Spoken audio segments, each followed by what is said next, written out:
अगर आपके किचन का तवा भी कुछ इसी टाइप से गंदा, चिकना और बिल्कुल जला हुआ हो चुका है और आप जब भी उस पे रोटियां बनाते हो तो रोटियां जलने लगती है, तो मैं बताती हूँ आपको एक घरेलू टिप्स जिससे आप अपने जले हुए तवे को बड़ी आसानी से साफ कर सकते हैं। पहले उस जले हुए तवे को आप अपने गैस पर रख दीजिए जिससे कि वो थोड़ा सा गर्म हो जाए और उसकी चिकनाहट है वो थोड़ी लूज हो जाए और जिससे हम उसको आसानी से साफ कर सके। तो मैंने इसी टाइप से अपने इस गंदे और चिकने, जो कि बिल्कुल ही ये तवा जल चुका है जिस पे पराठे सेकने से ये कुछ इसी हालत में है, तो मैं इसको बड़े ही अच्छे तरीके से साफ करूंगी। तो अपनी घरेलू जो हमारी चीज़ें होती है, सबसे पहले हम इस पे नमक डालेंगे और उसको हम बिल्कुल फैला लेंगे पूरे तवे पे और इसको थोड़ी देर गर्म होने देंगे। इसके बाद आपके घर में जो भी साबुन अवेलेबल हो, मेरे पास ये बर्तन साफ करने वाली मेरे किचन में रखी हुई, तो मैंने इसको बिल्कुल ग्राइंड कर लिया है क्योंकि इस पे जल्दी से पिघलेगी नहीं, इसलिए मेरे को ग्राइंड करना है, वरना वैसे भी आप डाल सकते हो। इसके बाद हम लेंगे हमारी आइस क्यूब को आप इसी टाइप से रगड़िए और मैं बता देती हूँ जो अपने गैस है उसको आप बंद कर दीजिए, वरना तो हाथ जलने का डर रहता है। तो मैंने अपनी गैस को बंद कर दिया है। इसके बाद मैं इस पे आइस क्यूब को बिल्कुल अच्छे से रगड़ूंगी और जिससे कि सारा मैल है वो झट से उतर जाएगा।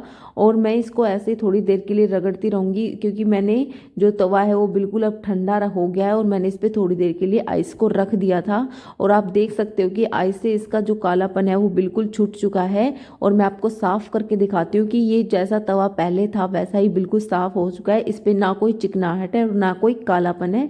इसी टाइप से आप बड़ी आसानी से अपने तवे को साफ कर सकते हो और इस पे आप रोटियां बनाएंगे तो बहुत अच्छी बनेगी, ना ही वो जलेंगी। अगर आपको ये टिप्स पसंद आई हो तो मेरे को जरूर बताना। अब हम चलते हैं सेकंड टिप्स पे। अपनी किचन की ही टिप्स होगी कि जिसमें हमारे जो सिंक है वो कुछ इतने गंदे हो जाते हैं, चिकने हो जाते हैं, जिसमें हम बार बार धोते रहते हैं बर्तन वगैरह, तो वो कुछ इसी टाइप के हो जाते हैं। तो मैं बताती हूँ आपको, जैसे हमारी वेस्टेज चीज़ें होती है कि जैसे हमने चाय बनाई और उसकी चाय पत्ती जो कि हम ऐसे वेस्ट समझ के डस्टबिन में डाल देते हैं, बट आपको ऐस के बाद ऐसा नहीं करना। आप बर्तन साफ करने वाले जूने से उस पर बची हुई चाय पत्ती को लगाइए और अपने सिंक पे अच्छे से रगड़िए।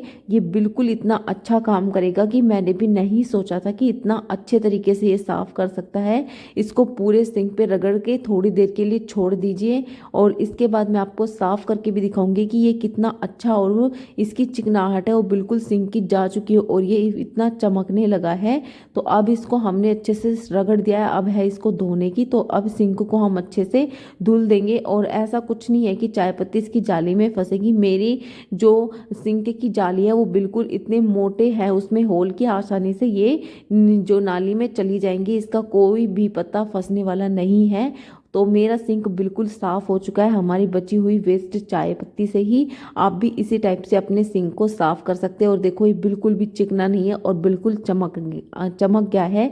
तो इसी टाइप से आप अपने सिंक को बची हुई चाय पत्ती से साफ कर सकते हैं। अब मैं बताती हूँ आपको थर्ड टिप कि आप भी अगर एक महिला हैं तो आपको भी नेल पेंट लगाने का बहुत शौक होगा और वो भी बिल्कुल कपड़ों से मैच करने वाली। तो जैसे आपको कहीं पार्टी में जाना है और आपके पास थिनर नहीं है, आपकी पुरानी नेल पेंट को आप हटाना चाहते हो, तो मैं बताती हूँ कि इसी नेल पेंट से, आपके पास कोई भी नेल पेंट हो, आप उससे बड़ी आसानी से बिना थिनर के भी अपनी नेल पेंट को रिमूव कर सकते हैं। तो आप पहले इसी पे कोई भी नेल पेंट आपके पास है वो लगा दीजिए और उसके बाद सिर्फ 1-2 सेकंड के बाद आप इसको किसी भी पुराने कपड़े से पोंछ दीजिए। इससे आपकी नेल पेंट जो पुरानी वाली है वो भी नई के साथ बिल्कुल रिमूव हो जाएगी और आपके जो नेल्स हैं वो बिल्कुल वाइट जैसे हैं आपके वो निकल जाएंगे और ये नेल पेंट बिल्कुल रिमूव हो जाएगी।